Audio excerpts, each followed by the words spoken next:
Vous ne connaissez pas, ce sera pour vous l'occasion justement de placer un visage sur un nom. Il s'agit donc de Maître Jacques Mukonga. Nous vous l'avons rappelé une fois encore qu'il est un des éminents, si je puis m'exprimer ainsi, dans son domaine.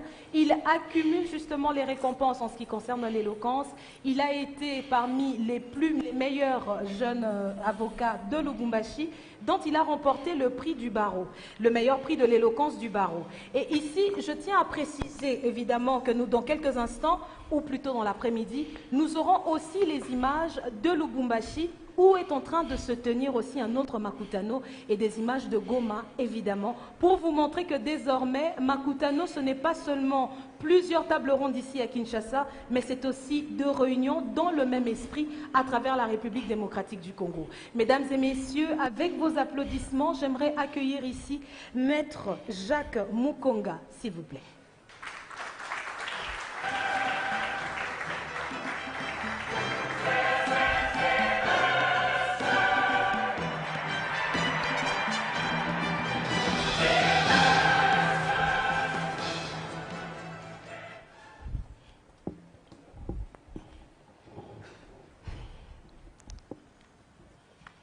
Excellences, Mesdames, Messieurs, Monsieur le Président du Tribunal de l'Histoire,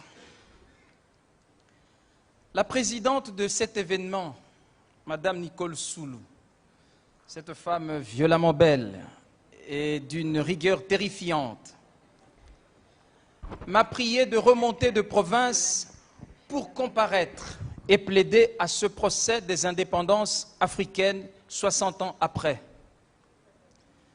Je viens donc de province, et le mot province, vous savez, vient du latin provincia, qui signifie au fond pour les vaincus, la capitale étant considérée comme la demeure des vainqueurs. Aussi, est-ce pour moi un privilège de séjourner ici à Kinshasa, la capitale. Kinshasa, la ville de tous les pouvoirs, savourée jusqu'au vertige. Kinshasa, la ville de tous les plaisirs. Kinshasa, la ville de tous les savoirs, capable d'interpréter la Constitution dans tous les sens et même à contresens. Que vive l'indépendance! Monsieur le Président du Tribunal de l'Histoire, dans les années 60, le mot indépendance signifiait en Afrique le départ des Blancs, la promesse d'un monde meilleur, le rêve du bonheur sans fin.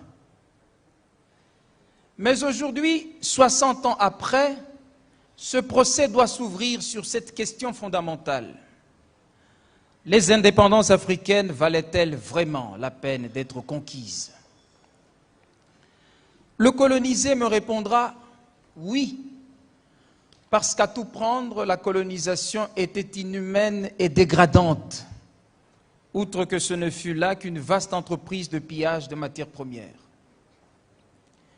Mais le colonisateur, en revanche, me répondra non, dans une certaine mesure, parce qu'en définitive, la période post-coloniale n'aura été pour l'Afrique qu'un mécompte, un désenchantement, un gâchis, un chaos.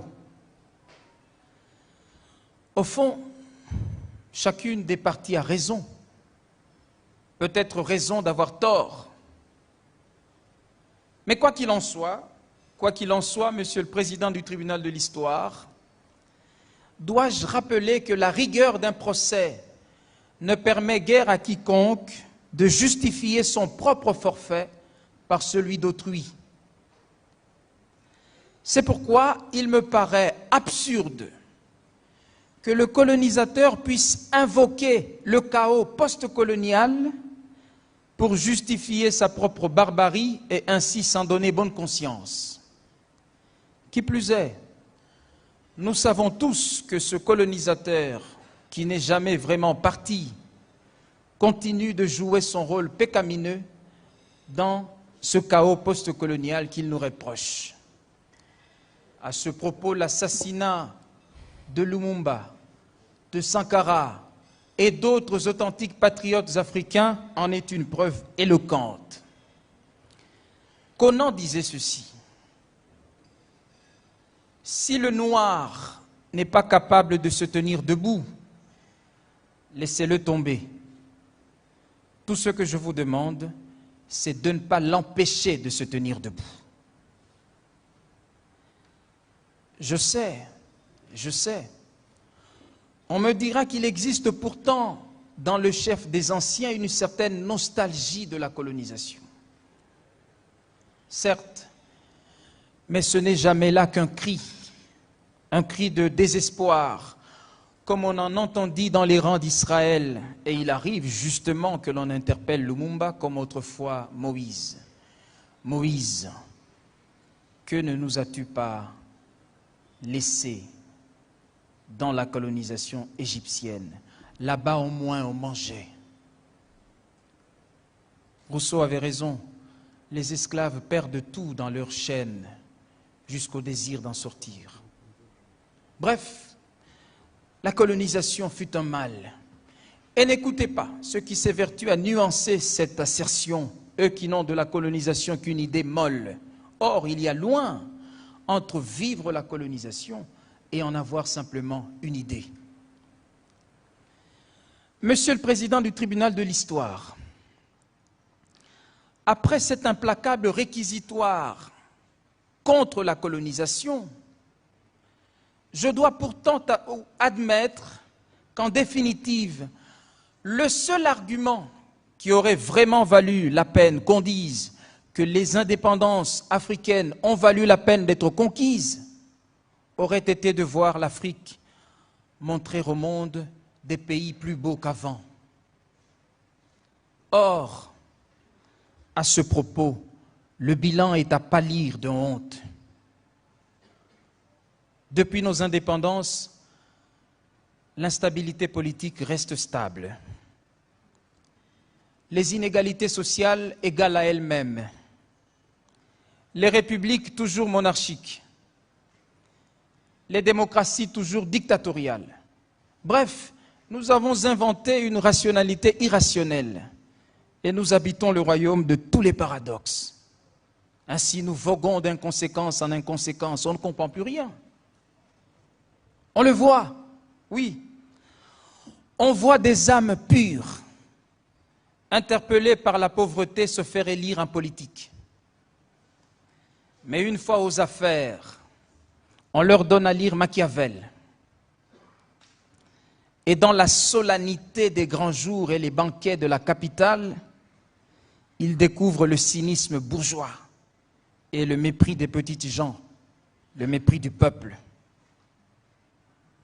Et désormais, quand on leur rappelle l'urgence de la réponse à la question de pauvreté, ils répondent « Jésus même a dit, les pauvres, il y en aura toujours ». Les plus téméraires vont plus loin. Kennedy a dit « Ne vous demandez pas ce que votre pays peut faire pour vous. Demandez-vous plutôt ce que vous pouvez faire pour votre pays. » Mon Dieu, mon Dieu. Si l'arbre savait ce que lui réserve la hache, il ne lui fournirait pas de manche. Si le peuple savait ce que lui réservent ses élus, il ne voterait pas pour eux.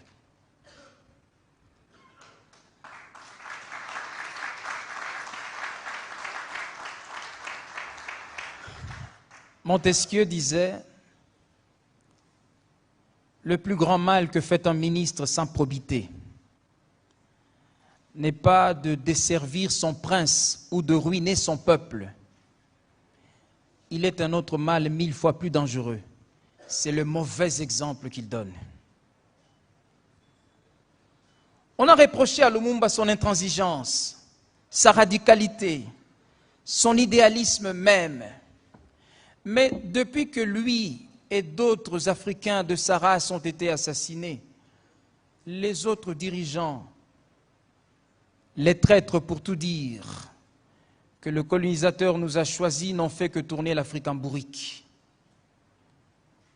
Peut-être que Lumumba avait raison, lui qui disait « Sans la lutte, vous n'aurez rien ». Aujourd'hui, la Chine s'est lancée à la conquête de l'Afrique. La Chine sait pertinemment bien ce qu'elle veut. Mais je ne sais pas si on peut en dire autant de l'Afrique. Quoi qu'il en soit, si je devais plaider pour les générations futures, je dirais ceci aux dirigeants africains. Ce n'est pas parce que la Chine a toujours, tout le temps, l'argent pour tout acheter que vous allez tout lui vendre. Maintenant. Monsieur le Président du tribunal de l'histoire, de ce tableau sombre, il reste quand même une note de satisfaction pour l'Afrique. C'est la croissance démographique. Oui, nous avons peuplé le sol. N'en déplaise à ceux qui nous trouvent déjà trop nombreux. À ce propos, le Japon, par exemple, compte 120 millions d'habitants pour un territoire de 300 000 kilomètres, soit près du double de la population de la RDC pour un territoire 7 fois plus petit que le nôtre. Mais on ne leur fait pas des leçons. On ne leur fait pas de leçons. J'aime cet argument de Rousseau.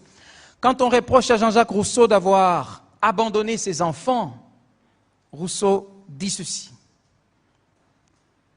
Pardonnez-moi, madame, vous dites qu'il ne faut pas faire d'enfants quand on ne peut pas les nourrir. Pardonnez-moi, madame, la nature veut qu'on en fasse, parce que la terre produit de quoi nourrir tout le monde. Mais c'est l'État des riches, c'est votre État qui prive aux miens le pain de mes enfants.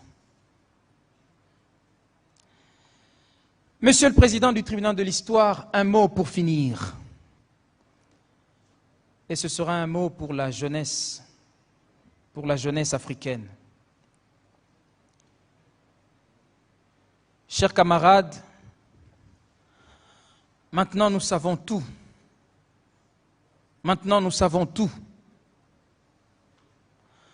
Nous savons que nos pères ont mangé le fruit de la corruption et ils ont tué nos pays.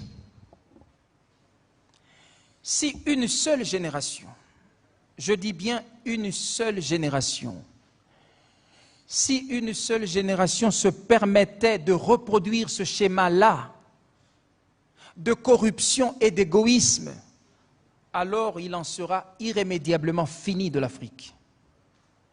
Tenez-le pour dit, l'histoire n'est pas morale. Et les Africains ont tort de croire que la colonisation c'est du passé, que l'esclavage c'est du passé. Nous devons résolument conjurer cet avenir malheureux. La tâche est dure, oui, dure, rude, dure. Mais vous savez, c'est quand la route est dure que les durs se mettent en route. Je n'aime pas une jeunesse qui s'enivre tout le temps. Je n'aime pas une jeunesse qui danse tout le temps. Je n'aime pas une jeunesse qui prie tout le temps. Je n'aime pas une jeunesse qui démissionne et qui part mourir loin, là-bas dans la mer. Non, l'Afrique veut que nous l'habitions. Je rêve d'une jeunesse qui habite les bibliothèques. Je rêve d'une jeunesse qui s'engage et qui entreprend, comme l'y invite cet immense forum Makutano. Je rêve d'une jeunesse qui plante des fleurs, oui, des fleurs pour fleurir l'Afrique. L'Afrique est belle, mes amis.